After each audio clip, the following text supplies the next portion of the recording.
ವಿದ್ಯಾರ್ಥಿಗಳೇ, ಇವತ್ತಿನ ದಿವಸ ನಾವು ಬಿ ವಿಭಾಗದ 3ನೇ ಅಧ್ಯಾಯದಲ್ಲಿ ಖಾಸಗೀಕರಣ ಮತ್ತು ಹೂಡಿಕೆಯ ಹಿಂತೆಗೆತ ಇವುಗಳನ್ನು ಕುರಿತು ಮೊನ್ನೆ ತರಗತಿಯಲ್ಲಿ ಚರ್ಚೆಯನ್ನು ಮಾಡಿದ್ದೇವೆ.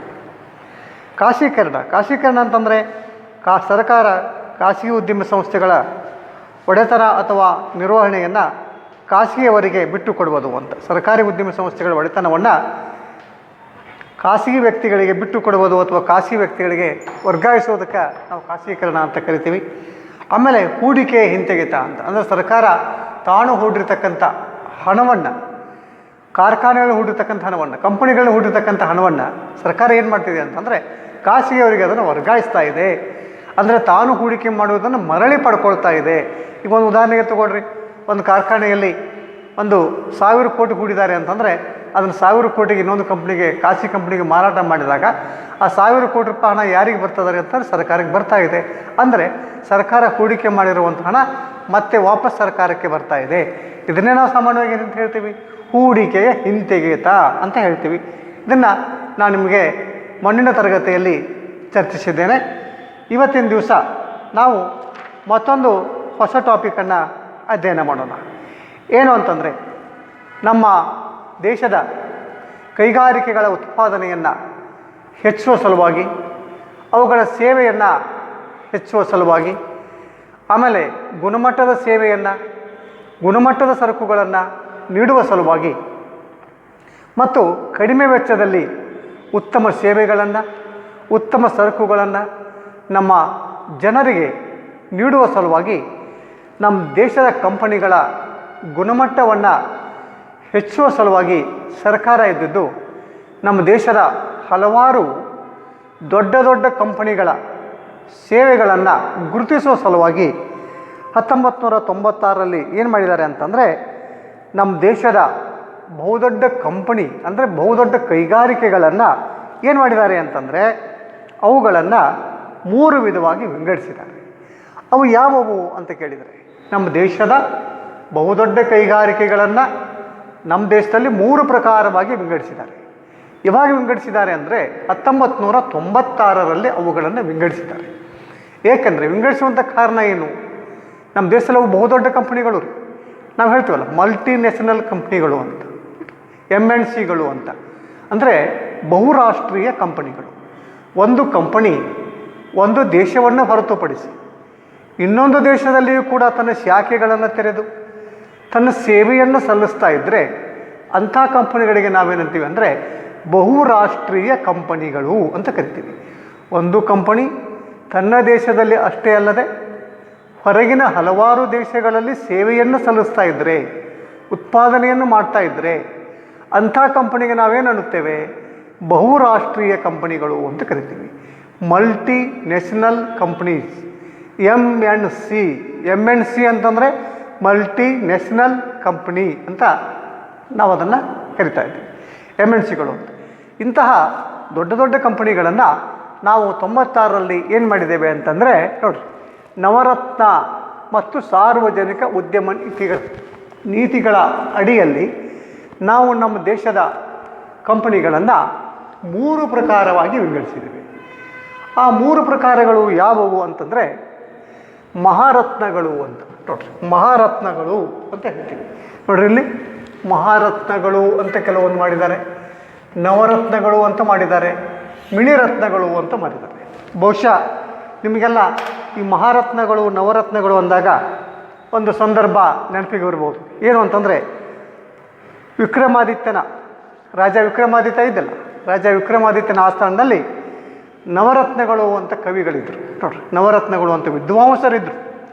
ಆ ವಿದ್ವಾಂಸರು ಕಲೆ, ಸಾಹಿತ್ಯ, ಜ್ಞಾನ ಹೀಗೆ ಹಲವಾರು ವಿಷಯಗಳಲ್ಲಿ ಅಪಾರವಾದ ಪಾಂಡಿತ್ಯವನ್ನು ಪಡ್ಕೊಂಡಿದ್ದರು. ಅವರಿಗೆ ನಮ್ಮ ವಿಕ್ರಮಾದಿತ್ಯನ ಆಸ್ಥಾನದಲ್ಲಿ ಮಹಾರತ್ನಗಳು ಅಂತ ಕರಿತಿದ್ವಿ. ನೋಡ್ರಿ, ಅಲ್ಲಿರ್ತಕ್ಕಂಥ ವಿದ್ವಾಂಸರನ್ನು ನೋಡ್ರಿ, ಅವರ ವಿದ್ವಾಂಸರನ್ನು ನಾವು ಗುರುತಿಸಿಕೊಂಡು ಅವರನ್ನು ಮಹಾರತ್ನಗಳು ಅಂತ ಕರಿತಿದ್ವಿ. ಅವರನ್ನು ನವರತ್ನಗಳು ಅಂತ ಕರಿತೀವಿ. ನೋಡಿರಿ, ಮಹಾರತ್ನರೆಲ್ಲ ಅವರನ್ನೇ ಆ ಕಾಲದಲ್ಲಿ ನಾವು ನವರತ್ನಗಳು ಅಂತ ಕರೆದಿದ್ದೀವಿ. ಆವತ್ತಿನ ದಿವಸ ನಾವು ಆ ವಿದ್ವಾಂಸರನ್ನು ನೋಡಿರಿ ನವರತ್ನಗಳು ಅಂತ ಕರೆದಿದ್ದೇವೆ. ಈಗ ನಮ್ಮ ದೇಶದ ಕಂಪನಿಗಳನ್ನು ನಾವು ಈ ಮಹಾರತ್ನಗಳು, ನವರತ್ನಗಳು, ಮಿಣಿರತ್ನಗಳು ಅಂತ ಅವರನ್ನು ನಾವು ಸಂಬೋಧಿಸ್ತಾ ಇದ್ದೀವಿ. ಹಾಗಾದರೆ ಇವುಗಳನ್ನು ನಾವು ಯಾವಾಗ ಹೀಗೆ ವಿಂಗಡಿಸಿದ್ದೇವೆ ನೋಡಿರಿ, 1996ರಲ್ಲಿ ಇವುಗಳನ್ನು ವಿಂಗಡಿಸಿದ್ದೇವೆ. ಏಕೆಂದರೆ ಈ ಉದ್ದಿಮೆಗಳಿಗೆ ಹೆಚ್ಚಿನ ಆಡಳಿತಾತ್ಮಕ ಸ್ವಾಯತ್ತತೆಯನ್ನು ಕೊಡುವುದು, ಇವುಗಳ ಕಾರ್ಯನಿರ್ವಹಣಾ ದಕ್ಷತೆಯನ್ನು ಹೆಚ್ಚಿಸುವುದು, ಇವುಗಳ ಉತ್ಪಾದನಾ ಸಾಮರ್ಥ್ಯವನ್ನು ಹೆಚ್ಚಿಸುವುದು, ನಮ್ಮ ದೇಶದಲ್ಲಿ ಹೆಚ್ಚು ಜನರಿಗೆ ಉದ್ಯೋಗಾವಕಾಶಗಳನ್ನು ಸೃಷ್ಟಿಸುವುದು, ನೋಡಿರಿ ಇಂತಹ ಮುಖ್ಯವಾದಂಥ ಒಂದು ಉದ್ದೇಶಗಳನ್ನು ಇಟ್ಕೊಂಡು ನಾವಿಂತಹ ಕಂಪನಿಗಳನ್ನು ಗುರುತಿಸ್ಕೊಂಡಿದ್ದೇವೆ. ಅದರಲ್ಲಿ ಮೊದಲನೇದು ಅಂತಂದರೆ ಮಹಾರತ್ನಗಳು ಅಂತ ಇದೆ. ಮಹಾರತ್ನಗಳು ಇವು ಬಹುದೊಡ್ಡ ಕಂಪನಿಗಳು. ನೋಡಿ, ಮಹಾರತ್ನ ಕಂಪನಿಗಳಂತಂದರೆ ಇವು ನಮ್ಮ ದೇಶದಲ್ಲಿ ಹೆಚ್ಚು ಉತ್ಪಾದನೆಯನ್ನು ಮಾಡ್ತಾ ಇರ್ತವೆ, ವಿತರಣೆಯನ್ನು ಮಾಡ್ತಾ ಇರ್ತವೆ, ಗುಣಮಟ್ಟದ ಸೇವೆಗಳನ್ನು ಕೊಡ್ತವೆ, ಕಡಿಮೆ ಬೆಲೆಯಲ್ಲಿ ಗುಣಮಟ್ಟದ ಸೇವೆಗಳನ್ನು ಕೊಡ್ತಾರೆ. ಇದರಿಂದ ಸಾರ್ವಜನಿಕರಿಗೆ ಕಡಿಮೆ ಬೆಲೆಯಲ್ಲಿ ಒಳ್ಳೆಯ ಸರಕುಗಳನ್ನು, ಒಳ್ಳೆಯ ಸೇವೆಗಳನ್ನು ಪಡೆಯುವಂಥ ಒಂದು ಅವಕಾಶ ನಮಗೆ ನಿರ್ಮಾಣವಾಗುತ್ತದೆ. ಅದಕ್ಕಾಗಿ ಇಂತಹ ಉದ್ದಿಮೆಗಳನ್ನು ನಾವು ಮಹಾರತ್ನಗಳು ಅಂತ ಕರಿತೀವಿ. ಉದಾಹರಣೆಗೆ ಮಹಾರತ್ನ ಕೈಗಾರಿಕೆಗಳು ಯಾವಿರ್ಬೋದು? ಉದಾಹರಣೆಗೆ ನೋಡಿ, ಮಹಾರತ್ನಾಸ್ ನೋಡಿ ಯಾವುದು? Indian oil corporation limited, Indian oil corporation limited ನೋಡಿರಿ, IOCL ಅಂತ, ಇಂಡಿಯನ್ ಆಯಿಲ್ ಕಾರ್ಪೊರೇಷನ್ ಲಿಮಿಟೆಡ್. ಇವು ನಮ್ಮ ದೇಶದಲ್ಲಿ ನೋಡಿರಿ ಪೆಟ್ರೋಲಿಯಂ ಮತ್ತು ಡೀಸೆಲ್ ಇವುಗಳನ್ನು ಮಾರಾಟ ಮಾಡ್ತಕ್ಕಂಥ ಬಹುದೊಡ್ಡ ಸಂಸ್ಥೆಗಳು ಇವೆಲ್ಲ, ಇಂಡಿಯನ್ ಆಯಿಲ್ ಕಾರ್ಪೊರೇಷನ್ ಲಿಮಿಟೆಡ್. ಆಮೇಲೆ ನಮ್ಮ ದೇಶದ ಮತ್ತೊಂದು ನೋಡಿರಿ, ನಮ್ಮ ದೇಶದ ಮೂಲ ಉತ್ಪಾದನೆಗಳನ್ನ ಹೆಚ್ಚಿಸುವ ಸಲುವಾಗಿ ನಮಗೇನು ಬೇಕ್ರಿ ಅಂದರೆ ಉಕ್ಕು ಮತ್ತು ಕಬ್ಬಿಣ ಬೇಕು. ಉಕ್ಕು ಮತ್ತು ಕಬ್ಬಿಣ ಇಡೀ ದೇಶದ ಆರ್ಥಿಕ ಅಭಿವೃದ್ಧಿಗೆ ಅದು ತಳಹದಿಯಾಗಿದೆ. ದೇಶದ ಅಭಿವೃದ್ಧಿಗೆ ತಳಹದಿಯಾಗಿರ್ತಕ್ಕಂಥ ಕಬ್ಬಿಣ ಮತ್ತು ಉಕ್ಕನ್ನು ಉತ್ಪಾದನೆ ಮಾಡ್ತಕ್ಕಂಥ ಒಂದು ಸಂಸ್ಥೆ ಇದೆ, ಒಂದು ಕಂಪನಿ ಇದೆ. ಅದು steel authority of India limited, steel authority of India limited ಅಂತ ಇದೆ ನೋಡಿ, steel authority of India limited. ಈ ಎರಡೂ ಕಂಪ್ನಿಗಳಿಗೆ, ಈ ಲಿಮಿಟೆಡ್ಗಳಿಗೆ ನಾವೇನಂತೀವಿ ಅಂದರೆ ಮಹಾರತ್ನಗಳು ಅಂತ ಕರಿತೀವಿ. ಮಹಾರತ್ನಗಳು ಇವು ನಮ್ಮ ದೇಶದಲ್ಲಿ ಒಳ್ಳೆಯ ಸೇವೆಯನ್ನು ಸಲ್ಲಿಸ್ತಾ ಇವೆ, ಕಡಿಮೆ ಬೆಲೆಯಲ್ಲಿ ಸೇವೆಯನ್ನು ಸಲ್ಲಿಸ್ತಾ ಇವೆ, ಜನರಿಗೆ ಕಡಿಮೆ ಬೆಲೆಯಲ್ಲಿ ಉತ್ತಮ ಸರಕುಗಳನ್ನು, ಸೇವೆಗಳನ್ನು ನೀಡ್ತಾ ಇವೆ. ದೇಶದ ನೋಡಿರಿ ಒಳ್ಳೆಯ ಗುಣಮಟ್ಟದ ಸರಕುಗಳನ್ನು ಉತ್ಪಾದನೆ ಮಾಡ್ತಾ ಇವೆ. ಇವುಗಳಿಂದ ನಮ್ಮ ದೇಶದ ಅಭಿವೃದ್ಧಿಗೆ ನೇರವಾಗಿ ಮತ್ತು ಅನೇರವಾಗಿ ತುಂಬ ಸಹಾಯಕ ಆಗ್ತಾ ಇದೆ. ಅದಕ್ಕಾಗಿ ನಾವು ಇವುಗಳನ್ನು ಮಹಾರತ್ನಗಳು ಅಂತ ಇವುಗಳನ್ನು ಕರಿತೀವಿ. ನೋಡಿ, ಆನಂತರ ನವರತ್ನಗಳು ಅಂತ ನೋಡಿ, ನವರತ್ನಗಳು ಕೈಗಾರಿಕೆಗಳು, ನವರತ್ನಾಜ್ ಅಂತ ಹೇಳ್ತೀವಿ. ನವರತ್ನ ಕೈಗಾರಿಕೆಗಳು ಯಾವುವು ಇರ್ಬೋದು? ನವರತ್ನ ಕೈಗಾರಿಕೆಗಳು ಅಂತಂದರೆ Hindustan aeronautics limited, HAL, Hindustan aeronautics limited, HAL ಅಂತ ನಾವು ಹೇಳ್ತೀವಿ. ಇದು ನಮ್ಮ ದೇಶದ ವೈಮಾನಿಕ ಸೇವೆಯನ್ನು ಸಲ್ಲಿಸ್ತಾ ಇದೆ, ಒಳ್ಳೆಯ ಸೇವೆಯನ್ನು ಸಲ್ಲಿಸ್ತಾ ಇದೆ. ಜನರಿಗೆ ಯೋಗ್ಯವಾದಂಥ ಬೆಲೆಯಲ್ಲಿ ಅದ್ಭುತವಾದಂಥ ಅಮೂಲ್ಯವಾದಂಥ ಸೇವೆಗಳನ್ನು ನಮ್ಮ ದೇಶಕ್ಕೂ ಮತ್ತು ಹೊರದೇಶಕ್ಕೂ ಕೂಡ ಇದು ಸಲ್ಲಿಸ್ತಾ ಇದೆ. ಅದಕ್ಕೆ ನಾವು ಇದನ್ನು ಹಿಂದೂಸ್ತಾನ್ ಏರೋನಾಟಿಕ್ಸ್ ಲಿಮಿಟೆಡ್ ಅಂತ ನಾವು ಇದನ್ನು ಕರಿತೀವಿ.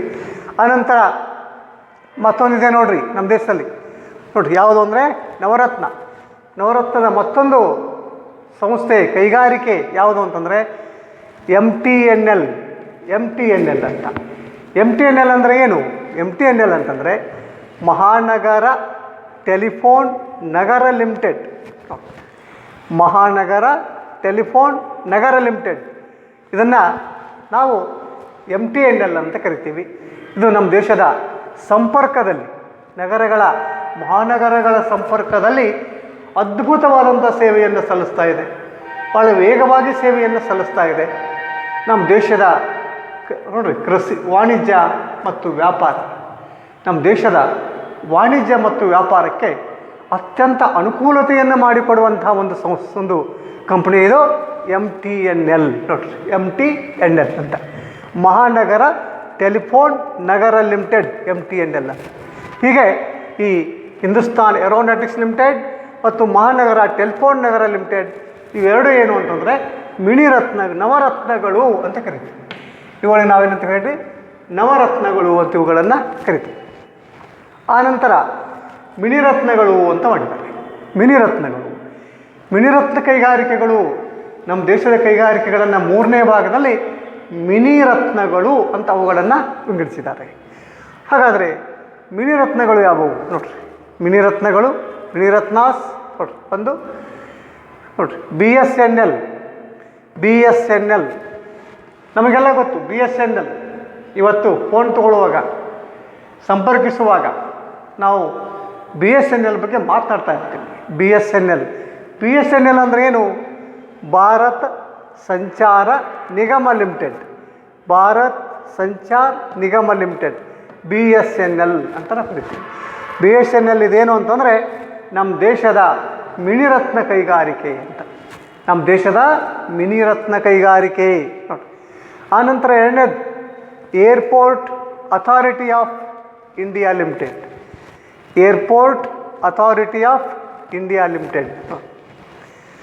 ಈ airport authority of India limited ಇದು ನಮ್ಮ ದೇಶದ ವೈಮಾನಿಕ ಸೇವೆ, ರಾಷ್ಟ್ರೀಯ ಸೇವೆಗಳನ್ನು ಒಳ್ಳೆಯ ರೀತಿಯಲ್ಲಿ ಸಲ್ಲಿಸ್ತಾ ಇದೆ.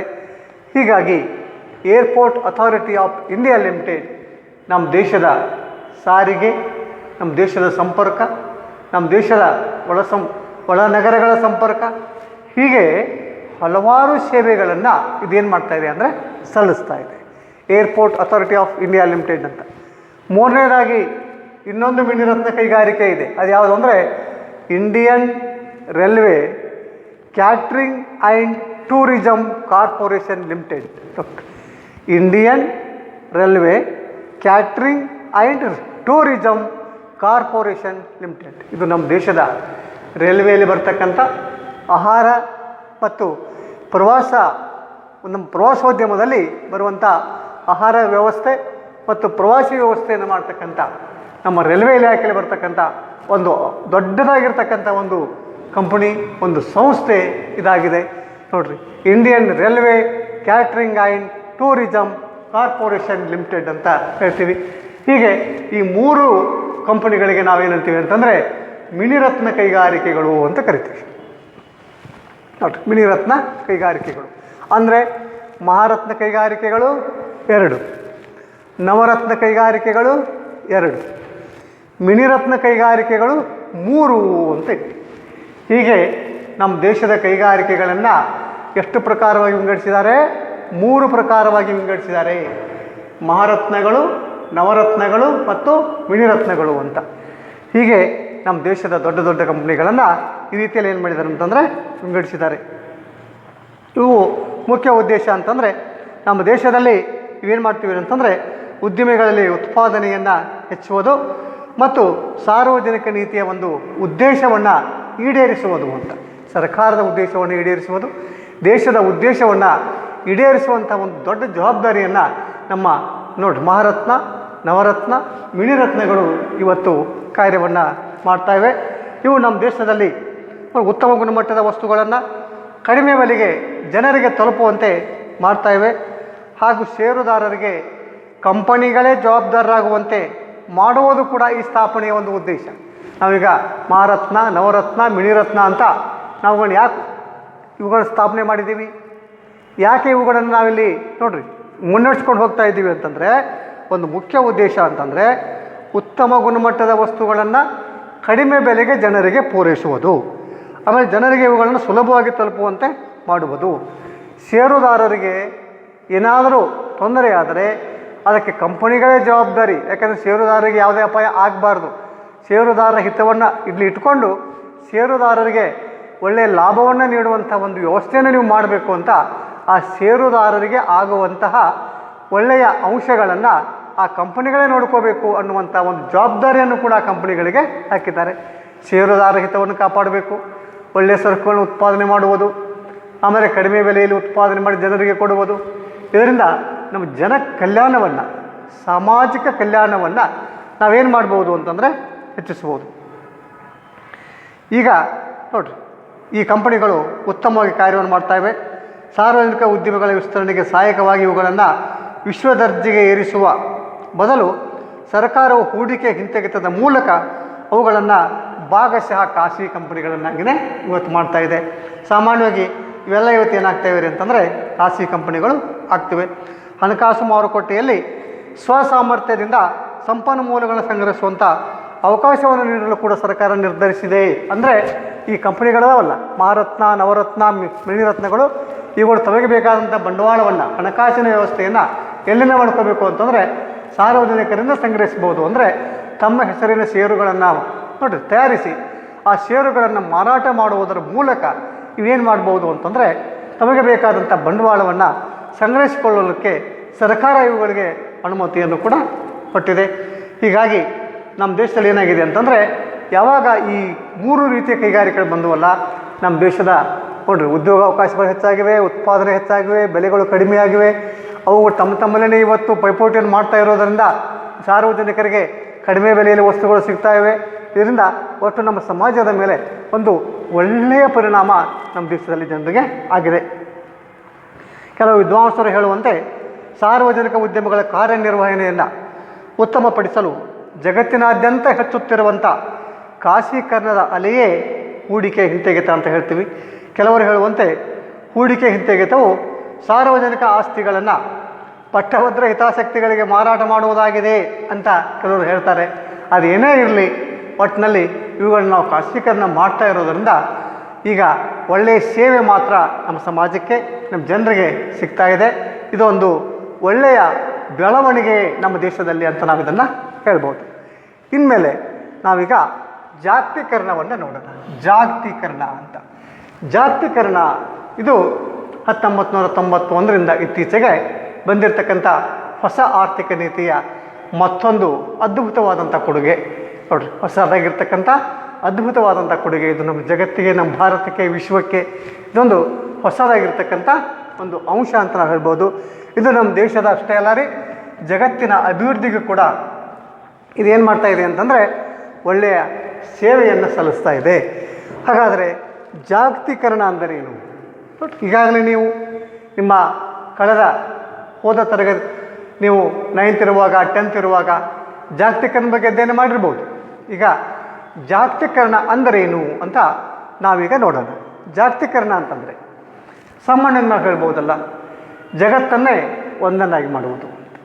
ಅಂದರೆ ಒಂದು ದೇಶ ತಾನು ಯಾವುದರಲ್ಲಿ ಹೆಚ್ಚು ಉತ್ಪಾದನೆ ಮಾಡುವಂಥ ಸಾಮರ್ಥ್ಯವನ್ನು ಹೊಂದಿದೆಯೋ ಆ ದೇಶ ತನ್ನ ಉತ್ಪಾದನಾ ಸಾಮರ್ಥ್ಯವನ್ನು ಬಳಸಿಕೊಂಡು ಅದನ್ನು ಹೆಚ್ಚಿಗೆ ಉತ್ಪಾದನೆ ಮಾಡಿ ಅದನ್ನು ನಾವೇನು ಮಾಡ್ಬೋದು ಅಂದರೆ ಬೇರೆ ದೇಶಕ್ಕೆ ಮಾರಾಟ ಮಾಡ್ಬೋದು. ಅದೇ ತೆರನಾಗಿ ಆ ದೇಶದಲ್ಲಿ ಏನು ಉತ್ಪಾದನೆ ಆಗೋದಕ್ಕೆ ಹೆಚ್ಚು ಅನುಕೂಲತೆ ಇದೆಯೋ ಅಂಥ ವಸ್ತುಗಳನ್ನು ಅವರು ಉತ್ಪಾದನೆ ಮಾಡಿ ಅದು ಯಾವ ದೇಶದಲ್ಲಿ ಕಡಿಮೆ ಇದೆಯೋ ಆ ದೇಶಕ್ಕೆ ನಾವು ಏನು ಮಾಡ್ಬೋದು ಅಂತಂದರೆ ಮಾರಾಟವನ್ನು ಮಾಡ್ಬೋದು. ಇಂಥ ಒಂದು ಹೊಸದಾದಂಥ ವಾತಾವರಣವನ್ನು, ವ್ಯಾಪಾರದ ಒಂದು ಅಂಶವನ್ನು ನಾವಿವತ್ತು ನಿರ್ಧಾರವನ್ನು ಮಾಡ್ತಾಯಿದ್ದೀವಿ. ಈಗ ಉದಾಹರಣೆಗೆ ತಗೊಳ್ಳಿ, ಭಾರತದಲ್ಲಿ ಮ್ಯಾಂಗ್ನೀಸ್ ಭಾಳಷ್ಟು ಸಿಗ್ತಾ ಇದೆ ಅಂತ ಇಟ್ಕೊಳ್ಳೋದು. ಆಮೇಲೆ ಈ ಚೀನಾದಲ್ಲಿ ಅಲ್ಲಿ ಏನು ಸಿಗ್ತಾ ಇದೆ ಅಂತಂದರೆ ಮತ್ತೊಂದು ಲೋಹ ಸಿಗ್ತಾ ಇದೆ ಅಂತ ಇಟ್ಕೊಳ್ಳೋಣ, ಅಲ್ಲಿ ಬೆಳ್ಳಿ ಸಿಗ್ತಾ ಇದೆ ಅಂತ ಇಟ್ಕೊಳ್ಳೋಣ. ಉದಾಹರಣೆಗಿದ್ದು ಭಾರತ ಮ್ಯಾಂಗ್ನೀಸ್ ಉತ್ಪಾದನೆ ಮಾಡುವಲ್ಲಿ ಪ್ರಬಲವಾದಂಥ ರಾಷ್ಟ್ರ. ಚೀನಾ ಬೆಳ್ಳಿಯನ್ನು ಉತ್ಪಾದನೆ ಮಾಡುವಲ್ಲಿ ಪ್ರಬಲವಾದಂಥ ರಾಷ್ಟ್ರ. ಏಕೆಂದರೆ ಅಲ್ಲಿಯ ಬೆಳ್ಳಿಯ ಗಣಿಗಾರಿಕೆ ಅದ್ಭುತವಾಗಿ ಅಭಿವೃದ್ಧಿಯನ್ನು ಹೊಂದಿದೆ. ಭಾರತದಲ್ಲಿ ಮ್ಯಾಂಗ್ನೀಸ್ ಗಣಿಗಾರಿಕೆ, ಮ್ಯಾಂಗ್ನೀಸಿನ ಅಂಶ ಭಾರತದಲ್ಲಿ ಹೆಚ್ಚಾಗಿದೆ ಅಂತ ಇಟ್ಕೊಳ್ಳೋಣ. ಇವಾಗ ನಾವೇನು ಮಾಡಬೇಕು, ಕಡಿಮೆ ಬೆಲೆಯಲ್ಲಿ ದಕ್ಷವಾಗಿ ಹೆಚ್ಚು ಹೆಚ್ಚು ಮ್ಯಾಂಗ್ನೀಸನ್ನು ಉತ್ಪಾದನೆ ನಾವು ಮಾಡ್ತಾ ಹೋಗಬೇಕು. ಅವರು ಬೆಳ್ಳಿಯನ್ನು ಉತ್ಪಾದನೆ ಮಾಡುವಲ್ಲಿ ವೈಶಿಷ್ಟ್ಯತೆಯನ್ನು ಹೊಂದಿರೋದರಿಂದ ಅವರು ಹೆಚ್ಚು ಹೆಚ್ಚು ಬೆಳ್ಳಿಯನ್ನು ಕಡಿಮೆ ಬೆಲೆಯಲ್ಲಿ ಉತ್ಪಾದನೆ ಮಾಡಿ ಅವರು ಅಲ್ಲಿ ಸಂಗ್ರಹಿಸ್ಕೋಬೇಕು. ಈಗ ಚೀನಾ ಮತ್ತು ಭಾರತ್ ಏನನ್ನು ವ್ಯಾಪಾರ ಮಾಡಬೇಕು? ಭಾರತದಿಂದ ಕಡಿಮೆ ಬೆಲೆಯಲ್ಲಿ ಮ್ಯಾಂಗ್ನೀಸನ್ನು ನಾವು ಚೀನಾ ದೇಶಕ್ಕೆ ಮಾರಾಟ ಮಾಡುವುದು. ಹಾಗೆಯೇ ಚೀನಾದವರು ತಮ್ಮಲ್ಲಿ ಹೆಚ್ಚು ದಕ್ಷತೆಯನ್ನು ಉತ್ಪಾದನೆ ಮಾಡಿರ್ತಕ್ಕಂಥ, ಕಡಿಮೆ ಬೆಲೆಯಲ್ಲಿ ಉತ್ಪಾದನೆ ಮಾಡಿರ್ತಕ್ಕಂಥ ಬೆಳ್ಳಿಯನ್ನು ನಮ್ಮ ದೇಶಕ್ಕೆ ಮಾರಾಟ ಮಾಡೋದು. ಅವರು ಬೆಳ್ಳಿಯ ಉತ್ಪಾದನೆಯಲ್ಲಿ ವೈಶಿಷ್ಟ್ಯತೆಯನ್ನು ಪಡ್ಕೊಂಡಿದ್ದಾರೆ. ಕಡಿಮೆ ಬೆಲೆಯಲ್ಲಿ ಬೆಳ್ಳಿಯನ್ನು ಭಾರತಕ್ಕೆ ಕೊಡ್ತಾ ಇದ್ದಾರೆ. ಭಾರತ ಮ್ಯಾಂಗ್ನೀಸ್ ಉತ್ಪಾದನೆಯಲ್ಲಿ ವೈಶಿಷ್ಟ್ಯತೆಯನ್ನು ಹೊಂದಿರೋದರಿಂದ ಇವರು ಮ್ಯಾಂಗ್ನೀಸನ್ನು ಉತ್ಪಾದನೆ ಮಾಡಿ ಅದನ್ನು ಚೀನಾ ದೇಶಕ್ಕೆ ಕೊಡ್ತಾ ಇದ್ದಾರೆ. ಇದರಿಂದ ಎರಡೂ ರಾಷ್ಟ್ರಕ್ಕೆ ಅನುಕೂಲ. ಏಕೆಂದರೆ ಅಲ್ಲಿ ಮ್ಯಾಂಗ್ನೀಸ್ ಇಲ್ಲ, ನಮ್ಮಲ್ಲಿ ಬೆಳ್ಳಿ ಇಲ್ಲ. ಈಗ ನಮಗೆ ಬೆಳ್ಳಿ ಕಡಿಮೆ ಬೆಲೆಯಲ್ಲಿ ಸಿಗ್ತಾ ಇದೆ. ಚೀನಾಕ್ಕೆ ತನ್ನ ಕೈಗಾರಿಕೆ ಬೇಕಾಗಿರ್ತಕ್ಕಂಥ ಮ್ಯಾಂಗ್ನೀಸ್ ಕಡಿಮೆ ಬೆಲೆಯಲ್ಲಿ ಸಿಗ್ತಾ ಇದೆ. ಇದರಿಂದ ಚೀನಾದ ಮೇಲೆ ಭಾರತ ಅವಲಂಬನ, ಭಾರತದ ಮೇಲೆ ಚೀನಾ ಅವಲಂಬನ. ಹೀಗೆ ಒಂದು ರಾಷ್ಟ್ರ ಇನ್ನೊಂದು ರಾಷ್ಟ್ರದ ಮೇಲೆ ಅವಲಂಬಿತವಾಗುವಂಥ ಪ್ರಮಾಣ ಹೆಚ್ಚಾಗಿದೆ. ಇಂಥ ಒಂದು ಸನ್ನಿವೇಶವನ್ನು ನಿರ್ಮಾಣ ಮಾಡೋದಕ್ಕೇ ಇವತ್ತು ಬಂದಿರುವಂಥದ್ದು ಯಾವುದು ಅಂತ ಕೇಳಿದರೆ ಅದು ಜಾಗತೀಕರಣ, ಗ್ಲೋಬಲೈಜೇಷನ್ ಅಂತ ನಾವು ಹೇಳ್ತೀವಿ. ಇವತ್ತಿದು ಜಗತ್ತಿನ ಒಂದು ಒಳ್ಳೆಯ ಒಂದು ಅದ್ಭುತವಾದಂಥ ಶಬ್ದ ಅಂದರೆ ಜಾಗತೀಕರಣ. ಹಾಗಾದರೆ ಜಾಗತೀಕರಣ ಅಂದರೆ ಏನು ಅನ್ನೋದನ್ನು ನಾವೀಗ ನೋಡೋಣ. ದೇಶೀಯ ಮಾರುಕಟ್ಟೆಯನ್ನು ವಿಶ್ವದ ಮಾರುಕಟ್ಟೆಗೆ ತೆರೆದಿಡುವುದು ಅಥವಾ ಮುಕ್ತಗೊಳಿಸುವುದಕ್ಕೆ ಜಾಗತೀಕರಣ ಎನ್ನುವರು. ಜಾಗತೀಕರಣ ಅಂದರೆ ಏನು? ದೇಶೀಯ ಮಾರುಕಟ್ಟೆಯನ್ನು, ನಮ್ಮ ದೇಶದ ಮಾರುಕಟ್ಟೆಯನ್ನು, ನಮ್ಮ ದೇಶದ ಮಾರುಕಟ್ಟೆ ಇರತಕ್ಕಂಥ ಸರಕುಗಳನ್ನು, ಸೇವೆಗಳನ್ನು ವಿಶ್ವದ ಮಾರುಕಟ್ಟೆಗೆ ತೆರೆದಿಡುವುದು. ಅಂದರೆ ನಮ್ಮ ದೇಶದ ಸರಕುಗಳನ್ನು, ಸೇವೆಗಳನ್ನು ಯಾವುದೇ ನಿರ್ಬಂಧ ಇಲ್ಲದೆ ವಿದೇಶದಲ್ಲಿ ನಾವೇನು ಮಾಡ್ಬೋದು? ಮಾರಾಟ ಮಾಡ್ಬೋದು. ವಿದೇಶಿಯರು ಕೂಡ ತಾವು ಹೆಚ್ಚಿಗೆ ಉತ್ಪಾದನೆ ಮಾಡುವಂಥ ಸರಕುಗಳನ್ನು ನಮ್ಮ ದೇಶದಲ್ಲಿ ಮುಕ್ತವಾಗಿ ಅವರು ಮಾರಾಟ ಮಾಡ್ಬೋದು. ನೋಡಿರಿ, ನಮ್ಮ ದೇಶದಲ್ಲಿ ಹೆಚ್ಚಾಗಿ ಬೆಳೆಯುವಂಥ ಸರಕುಗಳನ್ನು, ಹೆಚ್ಚು ಉತ್ಪಾದನೆ ಮಾಡುವಂಥ ಸರಕುಗಳನ್ನು ನಾವೇನು ಮಾಡ್ಬೋದು?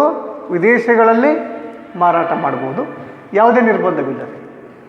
ಹಾಗೆಯೇ ವಿದೇಶಿಯರು ತಾವು ತಮ್ಮ ದೇಶದಲ್ಲಿ ಹೆಚ್ಚು ಉತ್ಪಾದನೆ ಮಾಡುವಂಥ ಸರಕುಗಳನ್ನು ನಮ್ಮ ದೇಶದ ಮಾರುಕಟ್ಟೆಯಲ್ಲಿ ಅವರು ಮಾರಾಟ ಮಾಡ್ಬೋದು. ಹೀಗೆ ಈ ರಾಷ್ಟ್ರಗಳ ಮಧ್ಯೆ ಪರಸ್ಪರ ಯಾವುದೇ ನಿರ್ಬಂಧವಿಲ್ಲದೆ ತಮ್ಮ ತಮ್ಮ ಸರಕುಗಳನ್ನು ತಮ್ಮ ದೇಶದ ಮಾರುಕಟ್ಟೆಯಲ್ಲಿ, ಹೆಚ್ಚಿನ ಸರಕುಗಳನ್ನು ವಿದೇಶಿ ಮಾರುಕಟ್ಟೆಯಲ್ಲಿ ಮಾರಾಟ ಮಾಡಿ ಅಪಾರವಾದಂಥ ವಿದೇಶಿ ವಿನಿಮಯವನ್ನು, ವಿದೇಶಿ ಹಣವನ್ನು, ಒಟ್ಟು ಆದಾಯವನ್ನು ಹೆಚ್ಚಿಸಿಕೊಳ್ಳೋದಕ್ಕೆ ಇಲ್ಲಿ ನಮಗೆ ಒಂದು ಅವಕಾಶ ನಿರ್ಮಾಣ ಆಗಿದೆ. ಅದಕ್ಕಾಗಿ ಜಾಗತೀಕರಣ ಅಂತಂದರೆ ದೇಶೀಯ ಮಾರುಕಟ್ಟೆಯನ್ನು ವಿಶ್ವದ ಮಾರುಕಟ್ಟೆಗೆ ತೆರೆದಿಡುವುದು, ನಮ್ಮ ದೇಶದ ಮಾರುಕಟ್ಟೆಯನ್ನು ವಿಶ್ವದ ಮಾರುಕಟ್ಟೆಗೆ ಮುಕ್ತಗೊಳಿಸುವುದು. ಇಂಥ ಒಂದು ಪ್ರಕ್ರಿಯೆಗೆ ನಾವೇನಂತೀವಿ ಅಂತಂದರೆ ಜಾಗತೀಕರಣ ಅಂತ ಕರಿತೀವಿ. ಇದಕ್ಕೆ ನಾವೇನಂತೀವಿ ಹೇಳ್ರಿ? ಜಾಗತೀಕರಣ. ವಿದ್ಯಾರ್ಥಿಗಳೇ ನೋಡ್ರಿ, ಜಾಗತೀಕರಣ ಎಂದರೇನು? ಜಾಗತೀಕರಣ ಅಂತಂದರೆ ದೇಶೀಯ ಮಾರುಕಟ್ಟೆಯನ್ನು ವಿಶ್ವದ ಮಾರುಕಟ್ಟೆಗೆ ತೆರೆದಿಡುವುದು ಅಥವಾ ಮುಕ್ತಗೊಳಿಸುವುದಕ್ಕೆ ಜಾಗತೀಕರಣ ಎನ್ನುತ್ತಾರೆ ಅಥವಾ ಜಾಗತೀಕರಣವೆಂದು ಕರೆಯುತ್ತಾರೆ.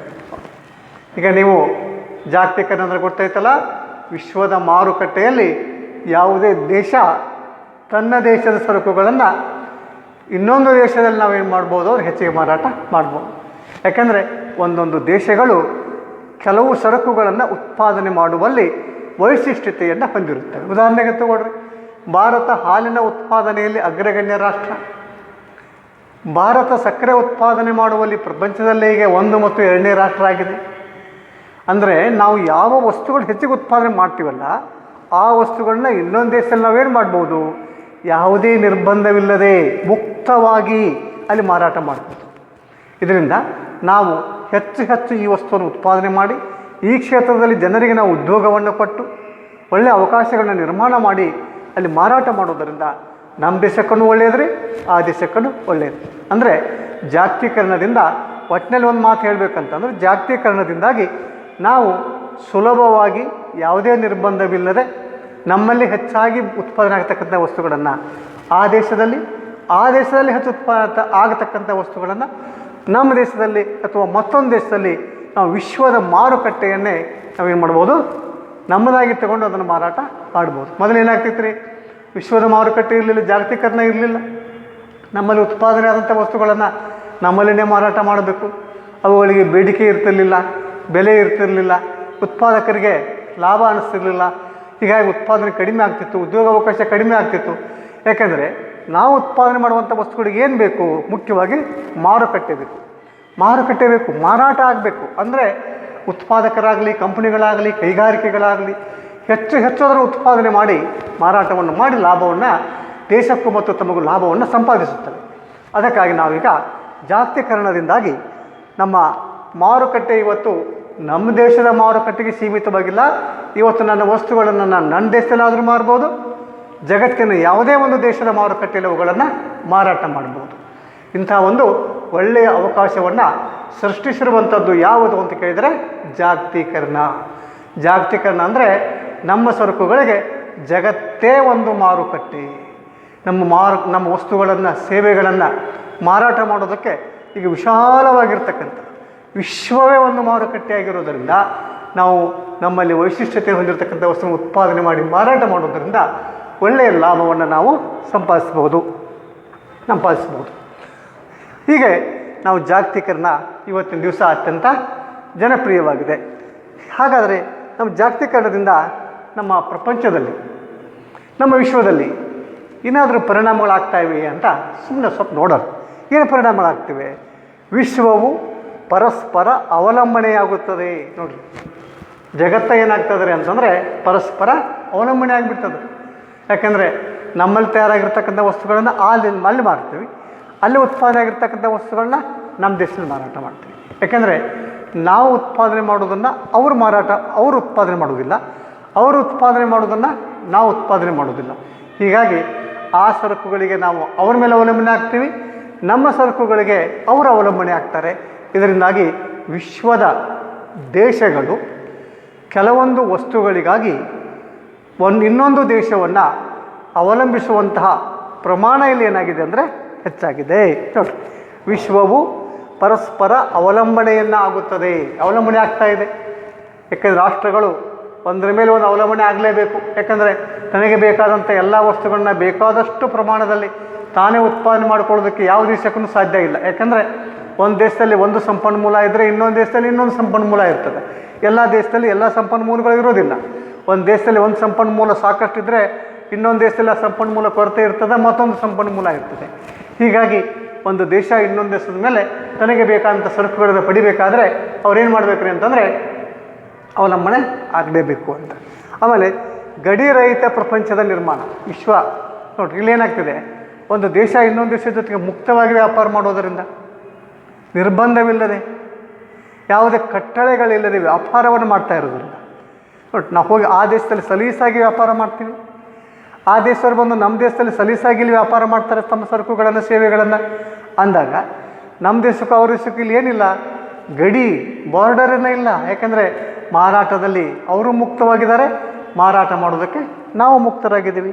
ಹೀಗಾಗಿ ನಮ್ಮ ಜಗತ್ತಿನಲ್ಲಿ ಇವತ್ತೇನಾಗಿದೆ ಅಂತಂದರೆ ಜಾಗತೀಕರಣದ ಫಲವಾಗಿ ನಮ್ಮ ದೇಶದಲ್ಲಿ ಗಡಿರಹಿತ ಪ್ರಪಂಚದ ನಿರ್ಮಾಣವಾಗಿ ಬಿಟ್ಟಿದೆ. ನೋಡಿರಿ, ಗಡಿರಹಿತವಾದಂಥ ಪ್ರಪಂಚ. ಇಲ್ಲಿ ಬಾರ್ಡರನ್ನೇ ಇಲ್ಲ, ಅಲ್ಲಿ ಸೀಮೆ, ಒಂದು ಎಲ್ಲೆ ಅಂತ ಇಲ್ಲ, ಎಲ್ಲರೂ ನಾವು ಒಂದು ಅನ್ನುವಂಥ ಭಾವನೆ ಬರ್ತಾ ಇದೆ.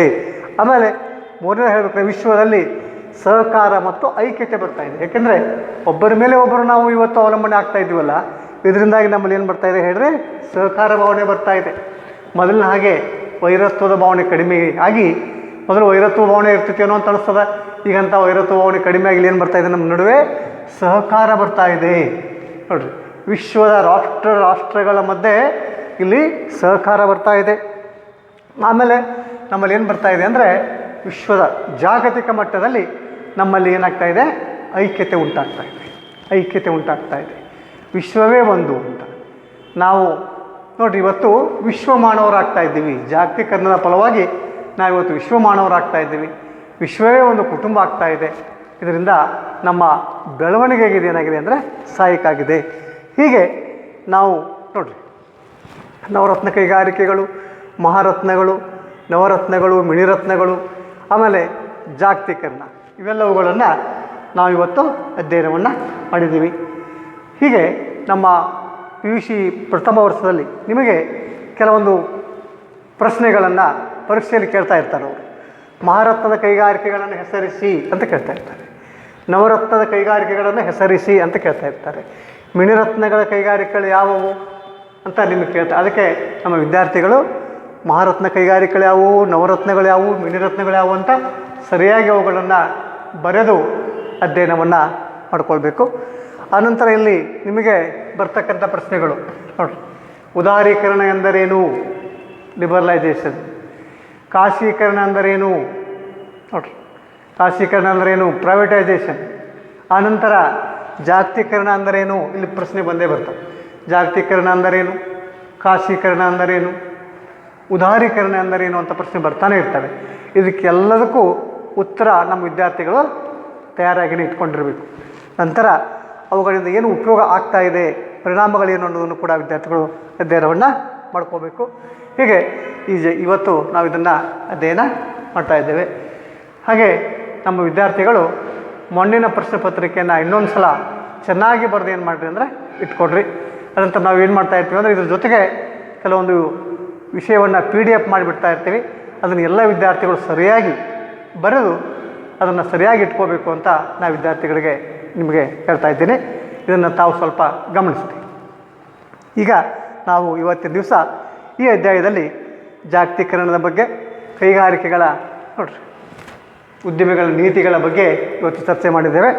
ಮತ್ತು ಮುಂದಿನ ತರಗತಿಯಲ್ಲಿ ನಾನು ನಿಮಗೆ ಹೊರಗುತ್ತಿಗೆ ಅಂದರೇನು, ಹೊರಗುತ್ತಿಗೆಯನ್ನು ಕುರಿತು ಮತ್ತು WTO ವರ್ಲ್ಡ್ ಟ್ರೇಡ್ ಆರ್ಗನೈಜೇಷನ್ ಹೊರಗುತ್ತಿಗೆ ಮತ್ತು WTO ಕುರಿತು ಮುಂದಿನ ತರಗತಿಯಲ್ಲಿ ನಿಮ್ಮ ಜೊತೆಗೆ ಚರ್ಚಿಸ್ತೀನಿ.